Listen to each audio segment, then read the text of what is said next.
The whole world and all its treasures and the sea, air, and earth were here when you were born.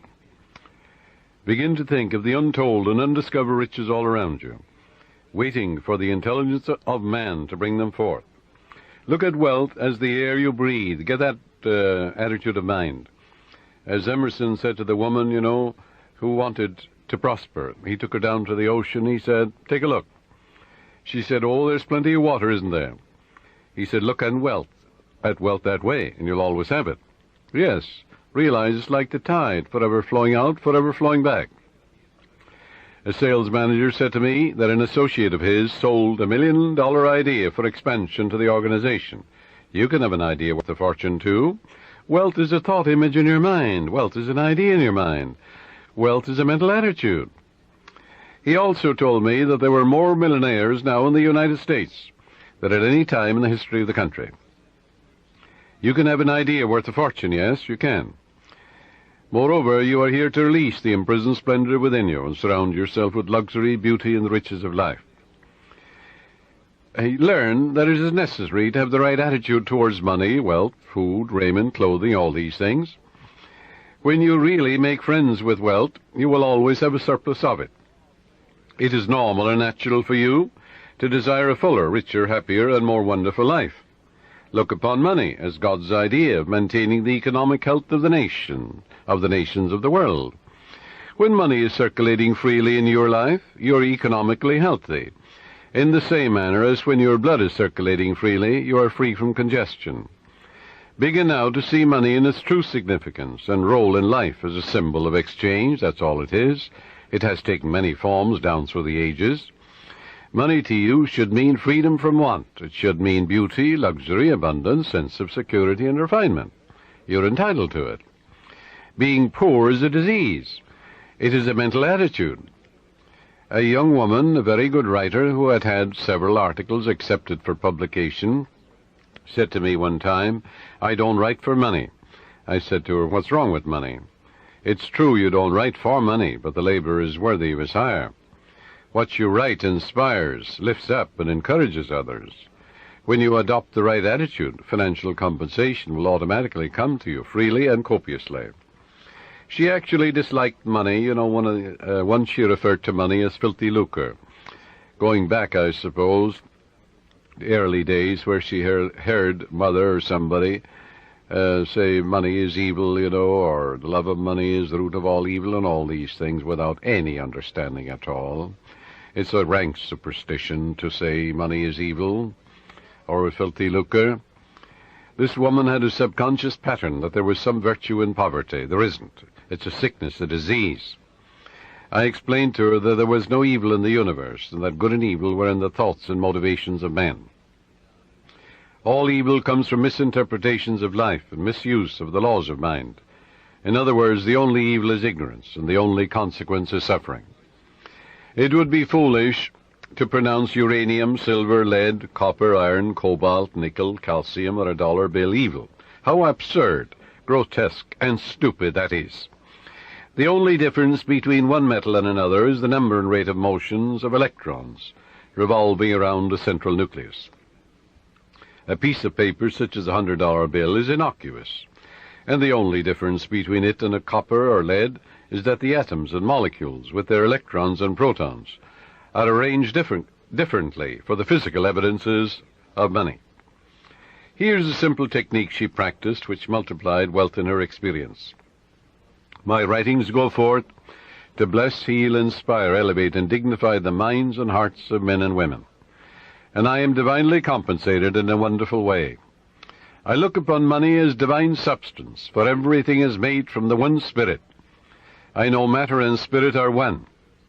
Money is constantly circulating in my life, and I use it wisely and constructively. Money flows to me freely, joyously, and endlessly. Money is an idea in the mind of God. It is good and very good. That's a wonderful prayer.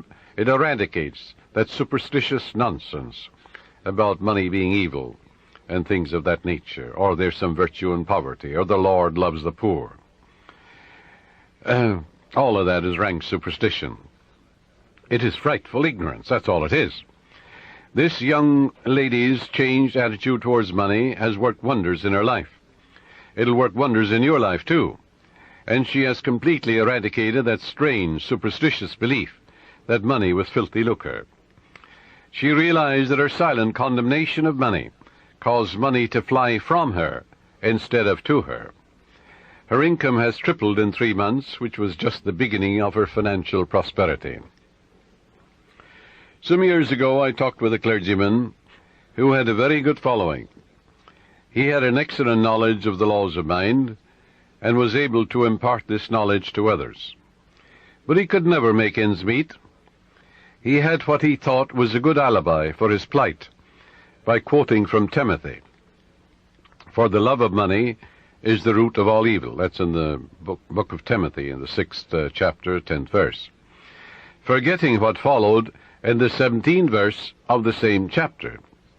In other words, taking it out of context, when Paul charges the people to place their trust or faith in the living God, who giveth us richly all things to enjoy.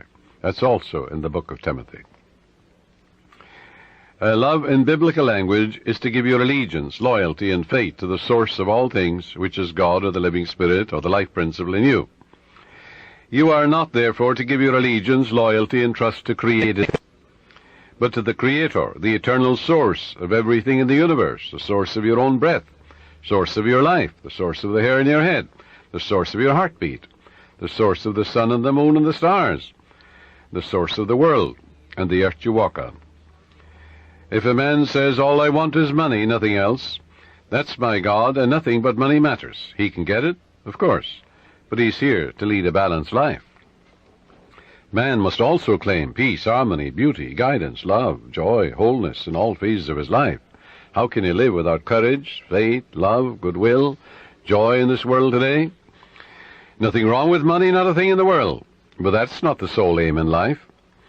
To make money the sole aim in life would constitute an error, a wrong choice. There wouldn't be anything evil in it, but you'd be imbalanced and lopsided. You must express your hidden talents. You must find your true place in life. You must experience the joy of contributing to the growth, happiness, and success of others. We're all here to give. And give of your talents to the world. God gave you everything. God gave you himself. You have a tremendous debt to pay, because you owe everything you have to the infinite. Therefore, you're here to give life and love and truth to your ideals, to your dreams, your aspirations. You're here to row the boat and put your hand to the wheel and contribute to the success and happiness not only of your children, but of the whole world. To accumulate money to the exclusion of everything else causes man to become imbalanced and lopsided and frustrated. Yes, as you apply the laws of your subconscious in the right way, you can have all the money you want and still have peace of mind, harmony, wholeness, and serenity. You can do a lot of good with it. You can use it wisely, judiciously, and constructively, like anything in nature. You can use your knowledge or philosophy in a constructive way, or you can begin to brainwash impressionable minds with communism and all the rest of it. I pointed out to this minister how he was completely misinterpreting the Scripture and pronouncing pieces of paper or metals evil, when these were neutral substances, for there is nothing good or bad, but thinking makes it so. He began to see all the good he could do with more money for his wife, family, and parishioners. He changed his attitude and let go of his superstition. He began to claim boldly, regularly, and systematically, "Infinite Spirit reveals better ways for me to serve.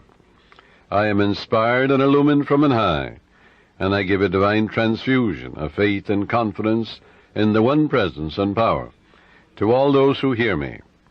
I look upon money as God's idea, and it is constantly circulating in my life and that of all the people who surround me. We use it wisely, judiciously, and constructively under God's guidance and God's wisdom."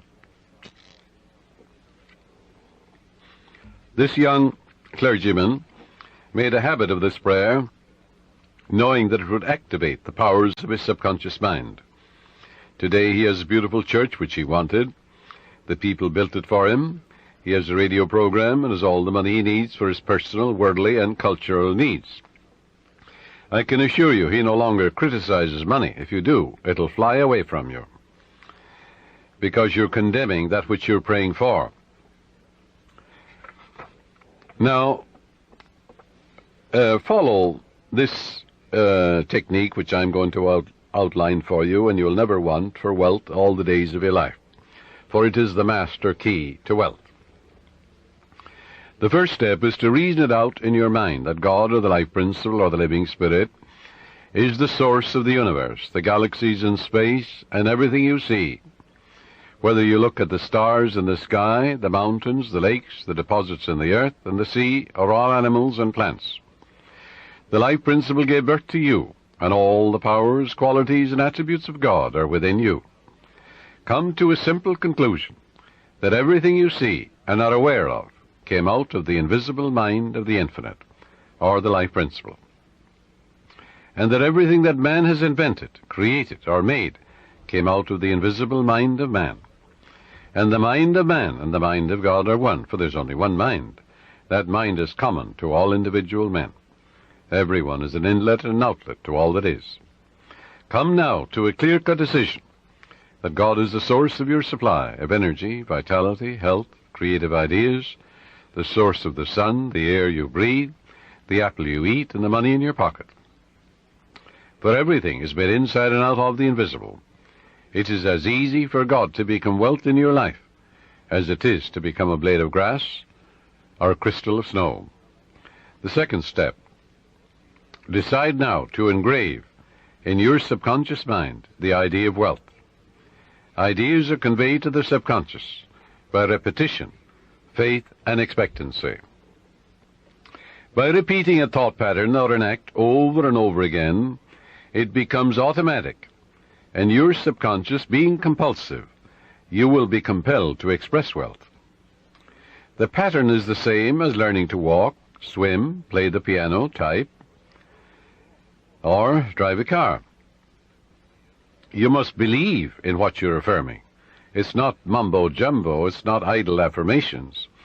You must believe in what you're affirming, like you believe that when you put seeds in the ground, they grow after their kind. And the seeds are thoughts deposited in your own subconscious mind. Realize that what you are affirming is like the apple seeds you deposit in the ground, and they grow after their kind. You can imagine the seeds going from your conscious to your subconscious mind and being reproduced on the screen of space. By watering and fertilizing these seeds, you accelerate their growth.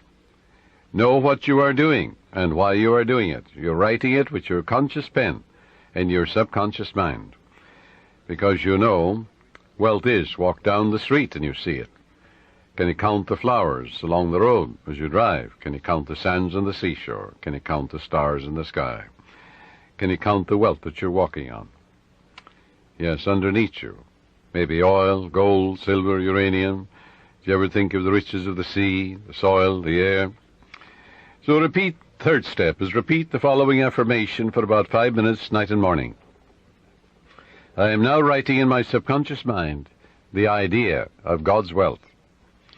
God is the source of my supply, and I know God is the life principle within me, and I know I'm alive. And all my needs are met at every moment of time and point of space. God's wealth flows freely, joyously, and ceaselessly into my experience, and I give thanks for God's riches forever circulating in my experience. Step 4. When thoughts of lack come to you, such as, I can't afford that trip, or I can't meet that note in the bank, or I can't pay that bill, never, never finish a negative statement about finances. This is mandatory. Reverse it immediately in your mind by affirming, God is my instant and everlasting supply, and that bill is paid in divine order.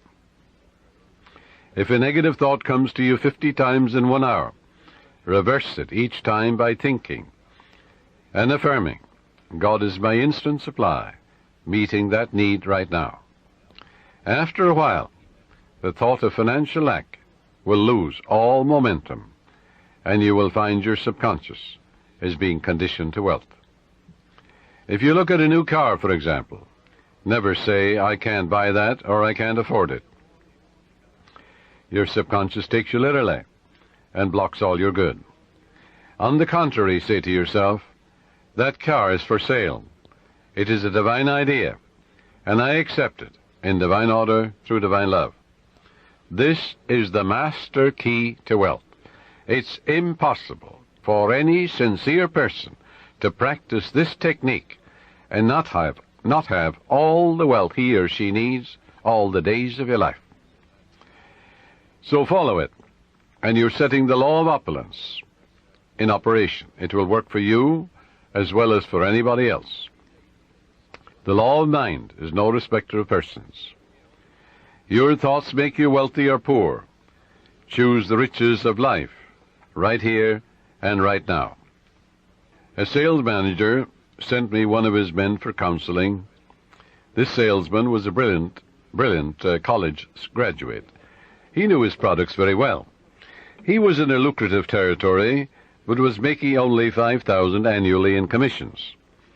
The sales manager felt he should double or at least triple it. In talking to the young man, I found he was down on himself. He had developed a subconscious pattern or self-image of $5,000 a year. In other words, that's all I'm worth. He said that he had been born in a poverty-stricken home, and that his parents had told him that he was destined to be poor. His stepfather had always told him, "You'll never amount to anything. You're dumb, you're stupid." These thoughts were accepted by his impressionable mind, and he was experiencing his subconscious belief in lack and limitation. I explained to him that he could change his subconscious mind by feeding it with life-giving patterns. Accordingly, I gave him a mental and spiritual formula to follow, which would transform his life. I explained to him that he should under no circumstances deny what he affirmed, because his subconscious mind accepted what he really believed. Your subconscious mind accepts your convictions, what you really believe. So believe in God's wealth and God's riches, which are all around you, by the way. He affirmed every morning before going to work, "I'm born to succeed. I'm born to win. The infinite within me can't fail. Divine law and order govern my life. Divine peace fills my soul. Divine love saturates my mind. Infinite intelligence guides me in all ways. God's riches flow to me freely, joyously, endlessly, ceaselessly. I am advancing, moving forward, and growing mentally, spiritually, financially, and in all other ways. I know these truths are sinking into my subconscious mind, and I know and I believe they will grow after their kind." A year later, when I met this young man again, I discovered that he had been transformed. He had absorbed these ideas which we had discussed, and he said, "I am appreciating life now, and wonderful things have happened. I have an income of $25,000 this year, 5 times greater than the previous year." He has learned the simple truth that whatever he inscribes in his subconscious mind becomes effective and functional in his life. That power is within you. You can use it also. The young boy who's operating this machine while I am broadcasting, his name is Robbie Wright. He told me about his uncle who used to work in a bank. And this uncle wanted to make more money for his wife and his children. And he was always affirming, God is my instant supply, I'm divinely guided in all ways, infinite spirit opens up a new door. Well, he told me that his uncle was in town about 2 months ago, and that his salary now is $200,000 a year, all his expenses paid. And he was getting $40,000 when he started to realize the truth about himself. And he's able to do great things and living a wonderful life down south in another state. All of this is an idea. All it was an idea in his mind. Wealth is an idea. A radio is an idea. Television is an idea. An automobile is an idea. Everything you look at is an idea. Suppose you destroyed all the automobiles in the world due to some holocaust. Well, an engineer could run them off, couldn't he? And we'd have millions of them in no time. Use the following meditation for assurance in achieving financial wealth. Thou madest him to have dominion over the works of thy hands. I know that my faith in God determines my future. My faith in God means my faith in all things good. I unite myself now with true ideas, and I know the future will be the image and likeness of my habitual thinking. As a man thinketh in his heart or subconscious, so is he.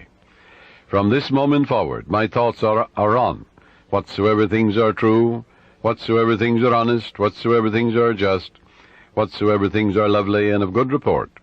Day and night I meditate on these things, and I know these seeds, which are thoughts, which I habitually dwell upon, will become a rich harvest for me. I am the captain of my soul. I am the master of my fate. For my thought and feeling are my destiny. You see, prayers and affirmations are not for the purpose of changing God or the living spirit or the life principle or influencing the divine. God is the same yesterday, today, and forever. You don't change God, but you align yourself mentally with that which was always true. You don't create harmony. Harmony is. You don't create love. God is love. That love of God is within you. You don't create peace. God is peace, and God indwells you. But you must claim that the peace of God floods your mind. You must claim that the harmony of God is in your home, your harmony. Harmony is in your pocketbook, in your business, in all phases of your life. All of good is available to each of us. Our prayers and affirmations are for the purpose of bringing our own mind to the point where we can accept the gifts which were given to us from the foundation of time. For God is the giver and the gift. The oil was in the ground before you were born, before any man walked the earth. So was gold and silver, uranium and lead and copper and all the metals that we use today. They were all there. Didn't it take a little intelligence in the mind of man to find these things? Yes, so if you send 2 men to Utah, and one man is a geologist, or he may be also a mineralogist, and he finds nothing. Another man goes, in the first 5 minutes he finds a vein of uranium or silver, in the same territory, in the same land. Where was the wealth? The wealth was in the mind of the second man. He believed in a guiding principle. The other fellow found nothing. He was walking on it. So there is a guiding principle that will lead you. That's what led men to find gold and silver and oil and lead and all these things. We don't need to work on conditions. We need only to work on ourselves. The only place we can cure our lack and limitation is in our own mind. Be transformed by the renewal of your mind. When we have done it there, we shall find that the world, that is your body, your environment and conditions, will be a mathematical reflection of your inner state of mind. Whatsoever things ye ask for when ye pray, believe that ye have received them, and ye shall have them.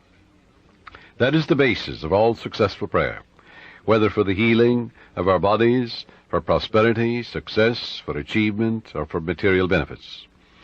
Once you convince your deeper mind that you have the thing you want, it will proceed immediately to bring it to pass. You might say to me, how can I convince my deeper mind, my subconscious, that I have riches, or any other good thing, when my common sense tells me that bills are piling up, creditors are after me, the bank is calling up to pay for the mortgage, and for the money I owe, and so on. You can't. If you keep thinking about debts and obligations and how much you owe, you'll only magnify your misery. But here is a truth about the laws of your mind. Your deeper mind accepts as a fact whatever you repeat to it in convincing tones, often enough, just the same as you learn to walk. You had a thought pattern, an act, whether it is swimming or walking or playing tennis or golf, and you repeat it over and over again. You knew what you were doing and why you were doing it. You wanted to learn to walk, you wanted to learn to dance, you wanted to learn to swim. So finally your subconscious assimilated the pattern, didn't it? And then you swim automatically and you walked automatically. The same procedure in praying for wealth or anything else. Once your subconscious accepts the statement as a fact, it proceeds to do everything possible to bring riches to you. Now that's the whole purpose of affirmations, so that you convince yourself of the truth of that which you affirm. Then your deeper mind will bring these things to pass. Many men say to me, I got an affirmation from someone, and it said, I am rich and prosperous now, I am successful, and I'm very wealthy. That affirmation, he said, succeeded in making me much more aware of my need, because, you see, he believed more in poverty and lack than he did in the riches all around him. So I explained to him, I said, you must turn away from that pattern and come back, change your belief. Your subconscious accepts what you believe. I said, look around you and realize that God created you and the whole world. It's an invisible spirit within you.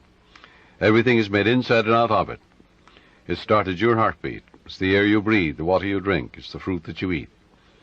And therefore turn away and turn within and change that and say, I recognize the eternal source of my supply. God is the source of my supply. All my needs, spiritual, mental, material, are met at every moment of time and point of space. And God's wealth is circulating in my life, and there's always a surplus. So by day and by night I'm advancing, moving forward and growing, spiritually, mentally, materially, financially, intellectually, and every way. And all things be ready if the mind be so. It is done unto me as I believe. And before they call I will answer, while they're yet speaking I will hear. Oh, how I love thy law. Let it be my meditation both day and night. And the law is, I am what I contemplate. I am what I believe myself to be.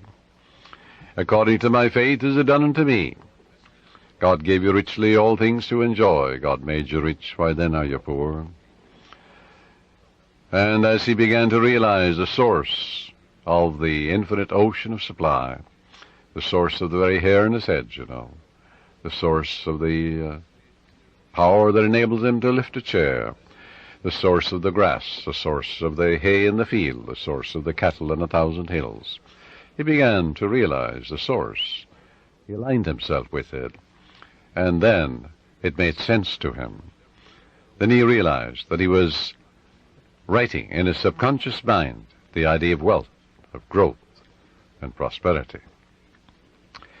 He changed his belief to a belief in the riches, the endless riches all around him, instead of poverty, which was a false belief in his mind. Don't you know there's enough fruit rots in the tropics to feed all humanity? Nature is lavish, extravagant, bountiful. God gave you richly, yes, all things to enjoy. These things, he said, I've said unto you, that my joy might remain in you, and your joy might be full. Heretofore you've asked for nothing, now ask, that your joy might be full. And I am come that you might have life, and have it more abundantly. Heretofore you've asked for nothing, now ask, that your joy might be full. But to ask, you see, in the Bible is to claim. And as Paul says, you claim it boldly, but you know what you're doing, and why you're doing it. So if you have a lot of debts and obligations, a lot of bills to pay, don't worry about them. Turn to the source, which is endless.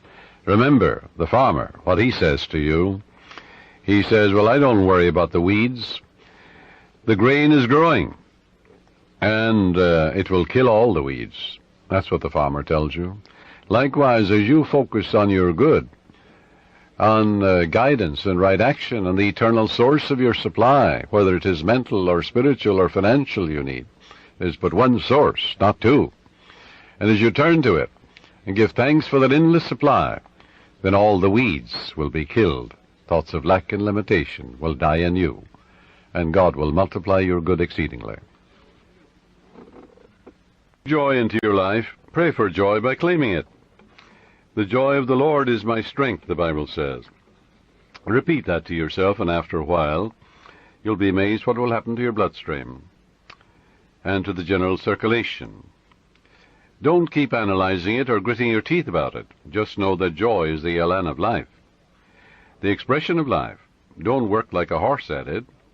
Use no willpower, no muscle power, no blood vessel power is involved in this mental and spiritual therapeutic technique.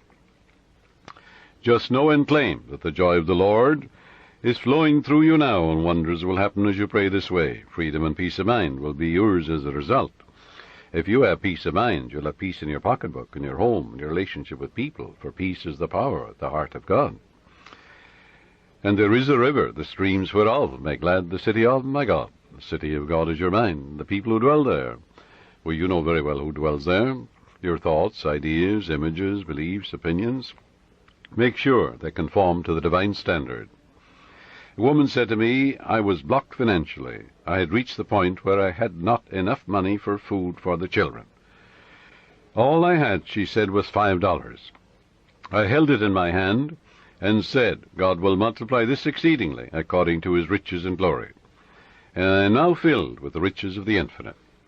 All my needs are instantaneously met now on all the days of my life. All right, she believed that. It wasn't idle words. You don't gain the ear of God by vain repetitions. No, you must know what you're doing and why you're doing it.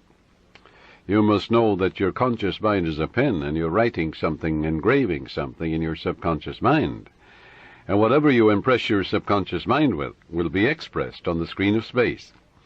It will come forth as form, function, experience, and events, good or bad. So make sure you plant that which is lovely and of good report. She said, I affirmed that all my needs are instantaneously met now in all the days of my life for about a half an hour, and a great sense of peace came over me. I spent the $5 freely for food. The owner of the market asked me if I wanted to work there as a cashier, since the present one had just gotten married and left.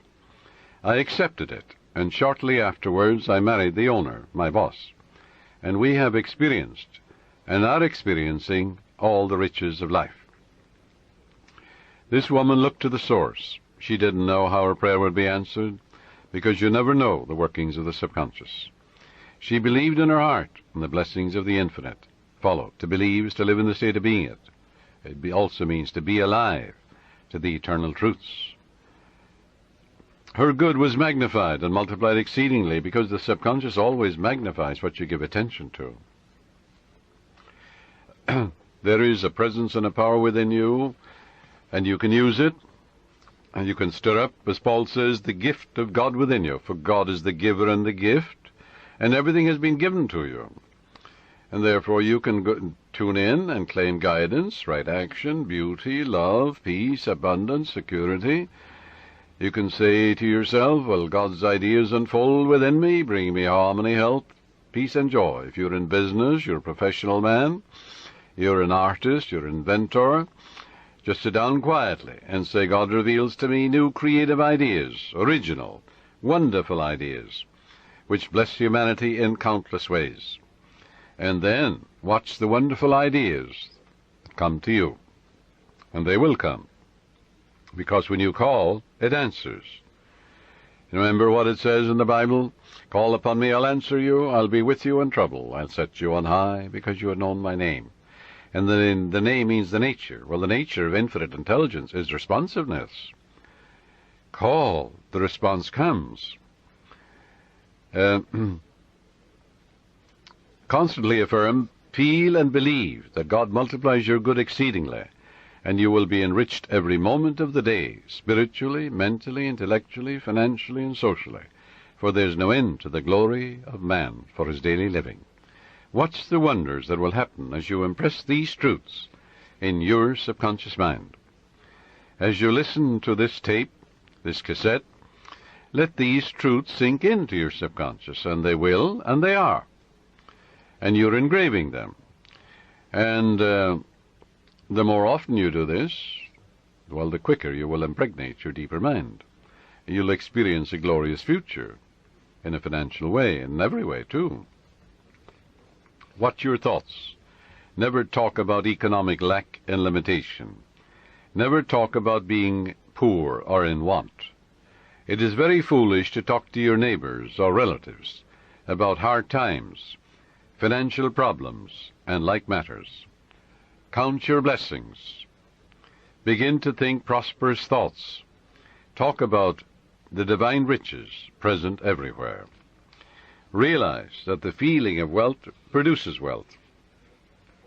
When you talk about not having enough to go around, and how little you have, and how you must cut corners and eat the cheapest meat, these thoughts are creative, and you are only impoverishing yourself.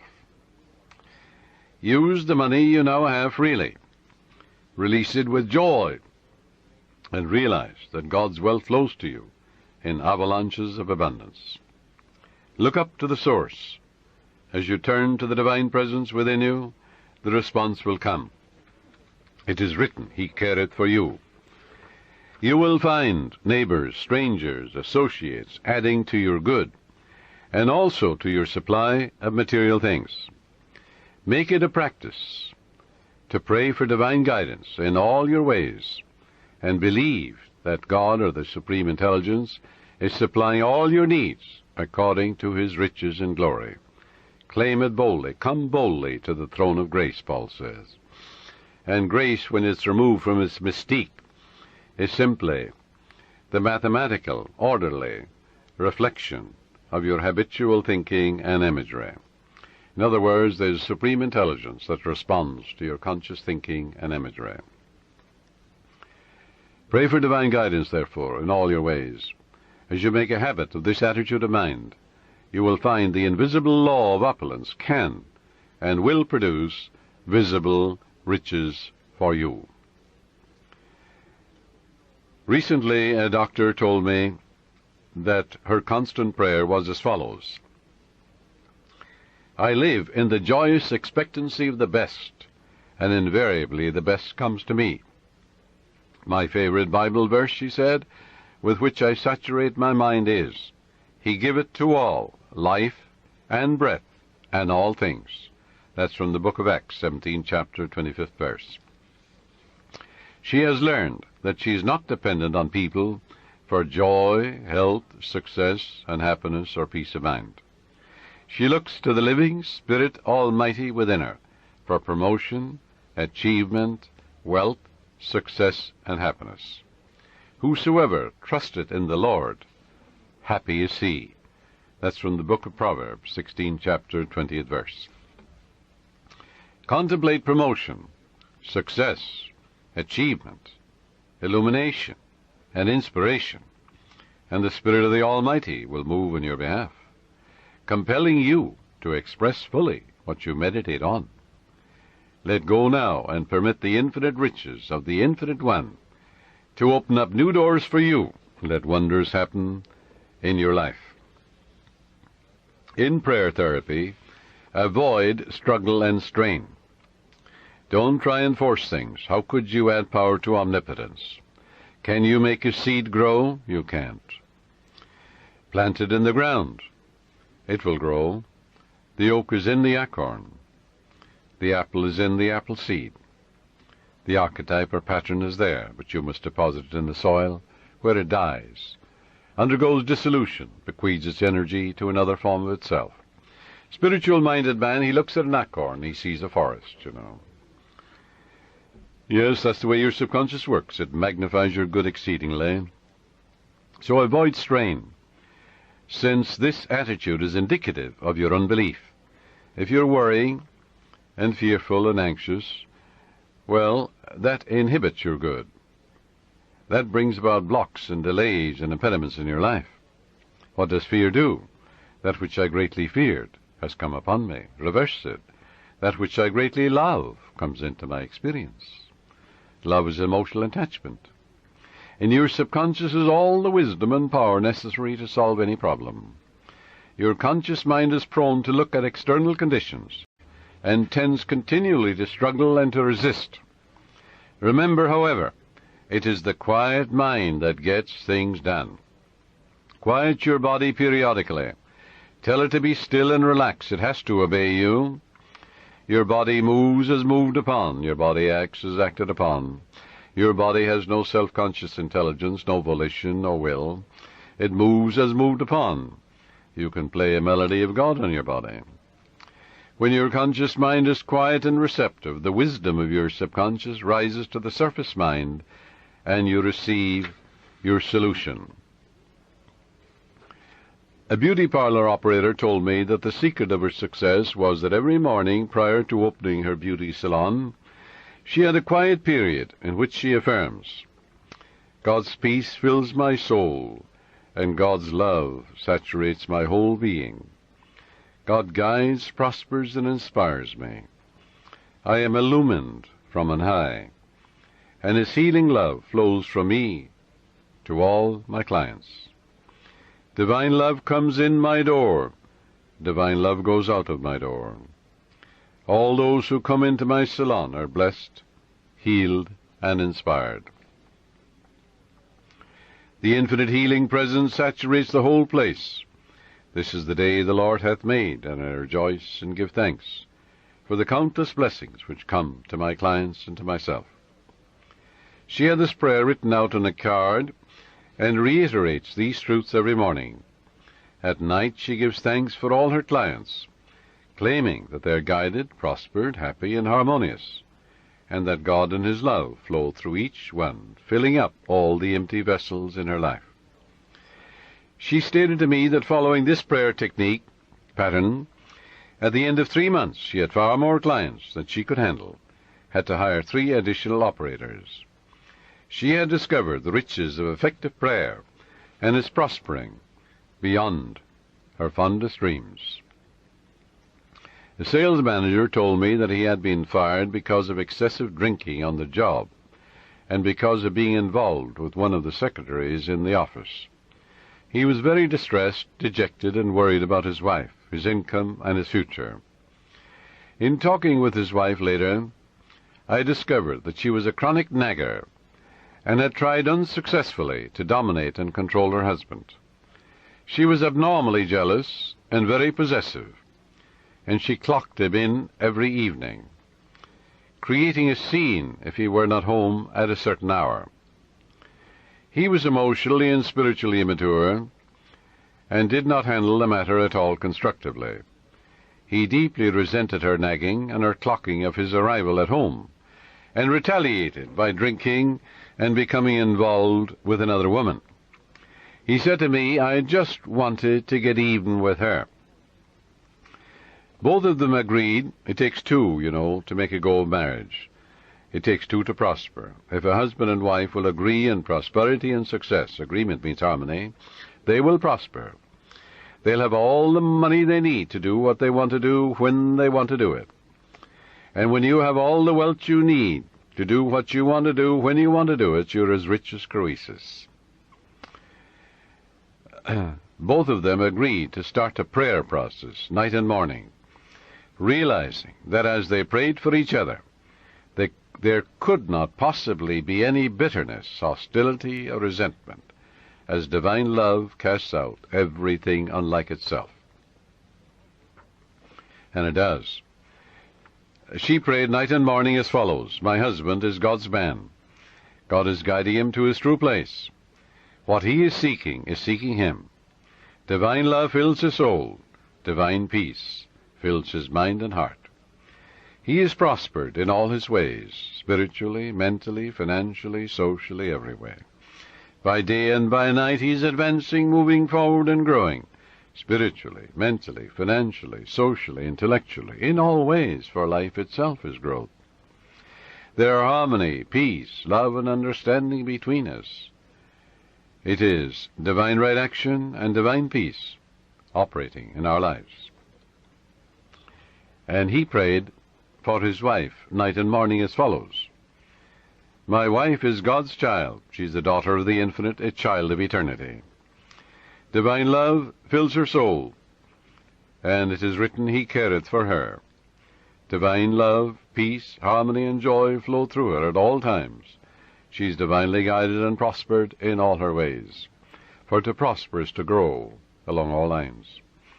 There are harmony, peace, love, and understanding between us. I salute the divinity in her, and she salutes the divinity in me." As both of them became relaxed and peaceful about the situation, they realized that only good can come out of this situation. Soon he received a phone call from the president of the company calling him back, stating that he had heard he had had a reconciliation with his wife, and at the same time he praised him for his past achievements and accomplishments for the organization. Actually, his wife, without his knowledge, had visited the president of the company and had told him the whole story. how happy they now were, and how the other woman had vanished out of his life. She told how they were now praying together. He was impressed, and she and her husband discovered very quickly the riches of scientific prayer. For the riches of the infinite are within you. You can know if you have succeeded in prayer by the way you feel. If you remain worried or anxious, if you're wondering how, when, and where, or through what source your answer will come, you are meddling. This indicates you do not really trust the wisdom of your subconscious. Avoid nagging yourself all day long, or even from time to time. When you think of your desire, lightness of touch is important. Remind yourself that infinite intelligence has taken care of it, in divine order, far better than you can by tenseness of your conscious mind. For example, if you say, well, I need $5,000 by the 15th of next month, or the judge must make a decision for me by the 1st of the month, otherwise I lose my home, my mortgage, and so on. That's fear and anxiety and tension. What will that do? Bring blocks and delays, impediments and difficulties into your life. Always go to the source. Remember, in peace and in confidence shall be your strength. When you're anxious and tense and worried, that will not bring about prosperity or peace of mind or health or anything. Go back to the source. Come to a place of absolute rest in your mind and say to yourself, reiterate these truths. It is done unto me as I believe. Go thy way as thou hast believed, so be it done unto thee. All things be ready if the mind be so, which means all I have to do is ready my mind to receive the benediction, the guidance, the wealth, the answer, the solution, the way out. According to my faith is done unto me. Go thy way, thy faith hath made thee whole. Go in peace, thy faith hath made thee whole. And all things are ready if the mind be so. The light of God shines in me. The peace of the everlasting God fills my soul. And quietness and confidence shall be my strength. God gave me richly all things to enjoy. With God all things are possible. Reiterate these simple truths. Say, the Lord is my shepherd, I shall not want. He maketh me to lie down in green pastures. He leadeth me beside the still waters. He restoreth my soul.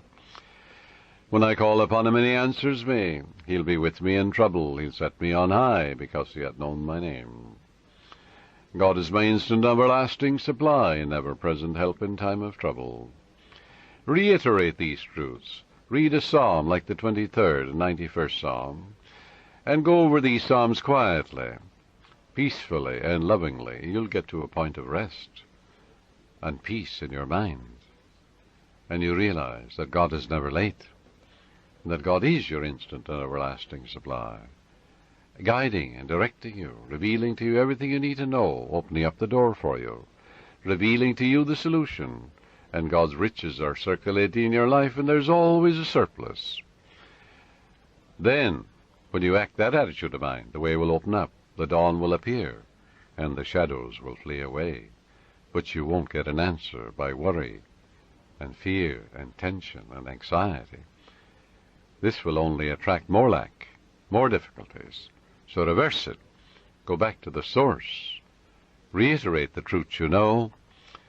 Dwell upon the truths of God, such as God is absolute peace, absolute harmony, boundless wisdom, infinite intelligence, the ever-living one, the all-wise one, the all-knowing one, the self-renewing one, knows all and sees all, the source of all blessings. That will quiet your mind. That will give you peace. And when the mind at peace always gets the answer, for in quietness and in confidence shall be your strength. And God knows only the answer. So learn to let go and relax. Do not give power to the externals or conditions. Give power and allegiance to the infinite presence and power within you. The swimming instructor tells you that you can float on the water, which will support you if you remain quiet, still, and at peace. But if you get nervous, tense, fearful, you will sink. When you are seeking wealth, prosperity, success, or a spiritual healing, or anything, feel that you're immersed in the holy omnipresence. You know, like you feel you're in the ocean or in a swimming pool. and realize the golden river of life, love, truth, and beauty are flowing through you now, transforming your whole being into the pattern of harmony, love, peace, and abundance.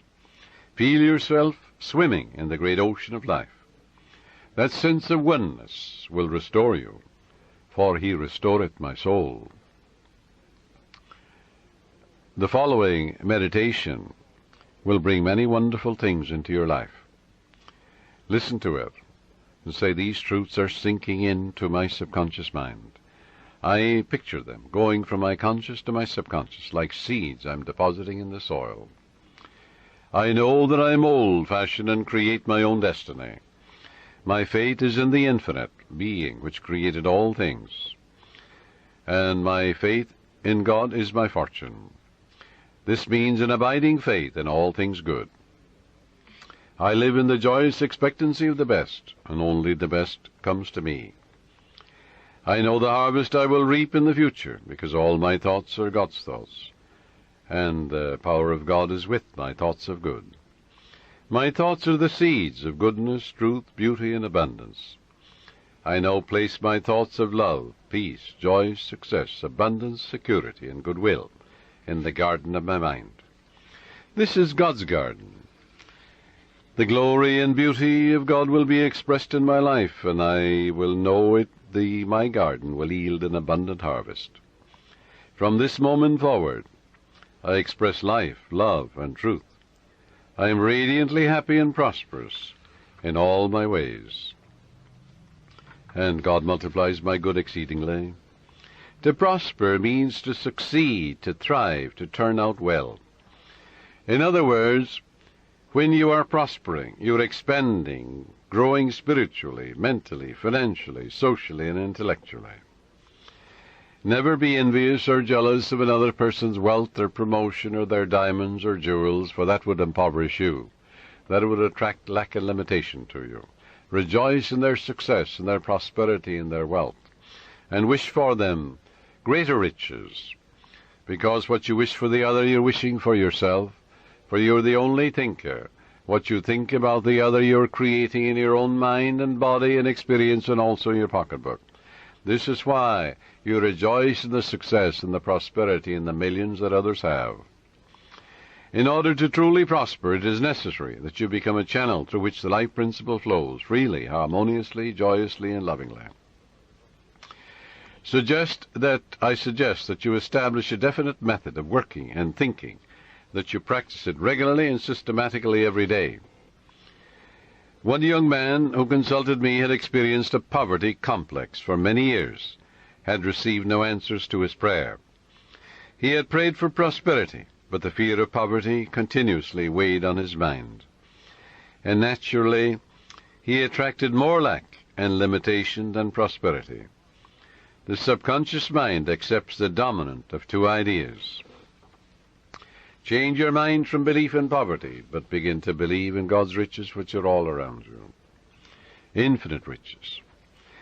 After talking with me, he began to realize that his thought image of wealth produces wealth, that every thought is creative, unless it is neutralized by a counter-thought of greater intensity. Furthermore, he realized that his thought and belief about poverty was greater than his belief in the infinite riches all around him. Consequently, he changed his thoughts and kept them changed. I wrote out a prosperity prayer for him as follows. It will benefit you. I know there is only one source, this is the prayer, the life principle, the living spirit, from which all things flow. It created the universe, and all things therein contained. I am a focal point of the divine presence. My mind is open and receptive. I am a free-flowing channel for harmony, beauty, guidance, wealth, and the riches of the infinite. I know that wealth, health, and success are released from within and appear in the without. I am now in harmony with the infinite riches within and without, and I know these thoughts are sinking into my subconscious mind and will be reflected on the screen of space. I wish for everyone all the blessings of life. I am open and receptive to the divine riches, spiritual, mental, and material, and they flow to me in avalanches of abundance. This young man focused his thoughts on God's riches rather than on poverty, and made it a special point never to deny what he affirmed. Many people pray, for wealth, and they deny it an hour later. They say, I can't afford this, I can't make ends meet. They're making a mockery of their prayer. They're like the man that gets into a taxi in New York, and he's going to the airport, and on the way he says to the taxi driver, oh, take me back home, I forgot my passport. So he goes back. Then he said on the way again, oh, I better go to my club, I forgot my wallet. So the taxi driver takes him to his club. And he says, oh, I forgot some letters at my grandmother's. So off he goes to the grandmother. And he gives a half a dozen directions in a half an hour to the taxi driver. Finally, the taxi driver takes him into the police station because he realizes he's mental. Well, now this is the way millions of people pray, even in the New Thought movement. They give a half a dozen directions to their subconscious mind in a half an hour or an hour. The subconscious is so confused and perplexed, it doesn't know what to do, it doesn't do anything. So it results in plain frustration. Frustration, it comes from frustrare, to deceive, to work for nothing. So you don't put a seed in the ground and then dig it up. Stop contradicting what you've affirmed. And that's the way people pray for prosperity. They're constantly denying what they're affirming. And they're making a mockery of prayer. So this young man focused his thoughts on God's riches rather than poverty, and he stopped saying, I can't afford, or I can't buy that piano, or I can't buy that car. He never used the word can't. Can't is the only devil in the universe. Your subconscious takes you literally and blocks all your good. Now, in a month's time, his whole life was transformed. He affirmed the above truths, which I just mentioned, morning and evening, for about 10 minutes, slowly and quietly, engraving them in his mind, knowing what he was doing, believing what he was doing, knowing that he was actually writing down these truths in his subconscious mind, causing the latter to be activated and to release its hidden treasures. For the gold mine is in your subconscious, the diamond mine is there. It's the source of all the riches of heaven. Although this man had been a salesman for 10 years with rather dim prospects for the future, suddenly he was made sales manager at $30,000 a year plus prime benefits. Your subconscious has ways that you know not of. It's impossible to impregnate your subconscious mind with the idea of wealth and be poor. It's impossible to impregnate your subconscious with the idea of success. Good heavens, you are born to win, to succeed. The infinite can fail. You're born to triumph. Son, thou art ever with me, and all that I hath is thine. Let your prayer be, by day and by night I'm advancing, moving forward and growing. God gave me richly all things to enjoy.